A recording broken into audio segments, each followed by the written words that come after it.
3,000 years ago, someone had this exact same problem you have right now. They couldn't sleep either. And what they did about it is stranger than you think. No phones, No pills, no white noise machines. So how did ancient humans survive endless sleepless nights? Stick around, some of these tricks might actually work on you tonight. Let's travel way back to find out. Every civilization on Earth faced the same struggle, and every one of them invented their own strange cure. Our first stop is the oldest civilization on record, ancient Mesopotamia, nearly 4,000 years ago. The Mesopotamians wrote some of the very first sleep spells, literal magic chants recited to banish nightmares. They believed that dreams came from restless spirits called Lilu, so they left offerings of water and bread by the bed. They also burnt juniper and myrrh to purify the sleeping room. The smoke wasn't just for smell, it was believed to trap evil. But when the spells failed, they had a backup plan.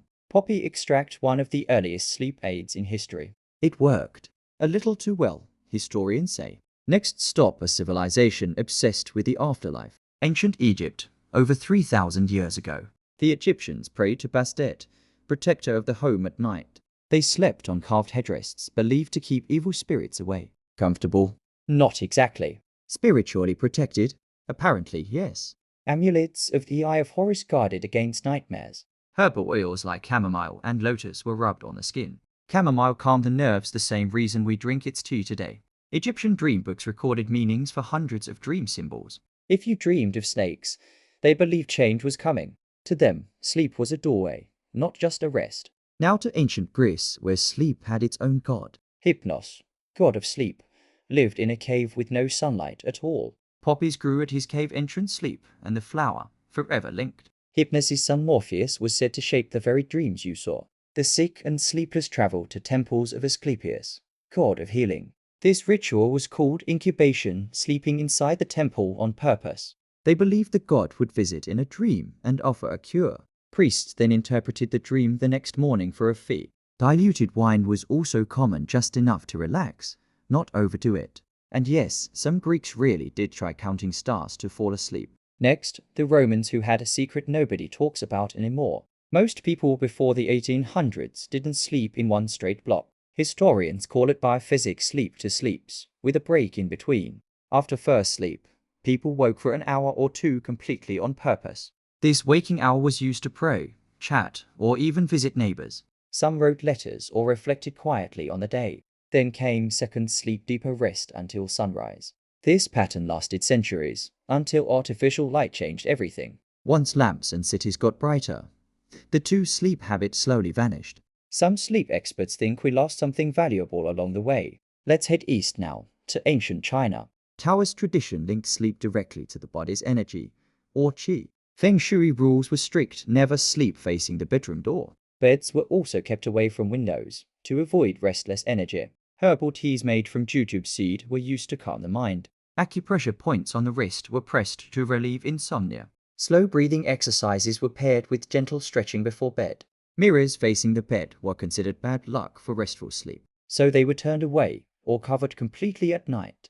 Balance, not force, was the whole idea behind Chinese sleep wisdom. Now to ancient India, home of one of the oldest medical systems. Ayurveda treated sleeplessness as an imbalance, not just a bad night. Warm sesame oil massaged into the scalp was a nightly ritual. Warm milk with a pinch of nutmeg was a common bedtime drink. Mantras were repeated quietly to slow racing thoughts. Ayurvedic texts even suggested sleeping with your head facing south or east. Facing north, they believed, disturbed the body's natural energy flow. Walking barefoot on cool earth before bed was thought to ground the body. A calm mind, they taught, always comes before a calm body. Some of this advice sounds surprisingly modern, doesn't it? Now, up north, to the Vikings of Scandinavia. Viking homes were shared spaces. Entire families slept in one room. A central fire was kept low, but burning through the night. Animal furs were used as blankets, layered for warmth and comfort. Long sagas were told aloud, easing minds before sleep took over. Protective runes were carved above doors to ward off nightmares. Herbal brews made from hops were common, an early cousin of beer. It's believed hops' calming effect helped many drift off faster. Outside, harsh winters made warmth just as important as ritual. Community and firelight were the real sleep aids at the north. Across the ocean, Native American traditions had their own approach. The dreamcatcher was woven to filter out bad dreams while you slept. Good dreams were believed to slip through, gliding down the feathers. Sage was burned in a practice known as smudging, to clear the space.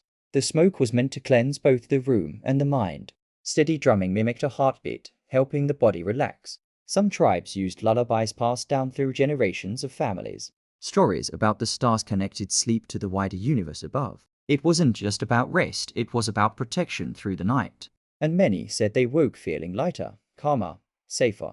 Let's make one last stop: medieval Europe. Dried lavender was tucked beneath pillows to encourage calm sleep. A bedtime prayer was almost universal, regardless of class or wealth. Doors were bolted carefully, fear of intruders was very real. Thick wool blankets were essential in cold, drafty stone homes. Warm ale mixed with honey was a common nighttime remedy. Church bells actually marked the hours through the night for everyone. Night was feared as dangerous, full of superstition and shadow. So sleep rituals were as much about safety as they were comfort. And slowly, night by night, humanity learned to rest a little easier. Sweet dreams, however ancient people or you find your way there. See you in the next one.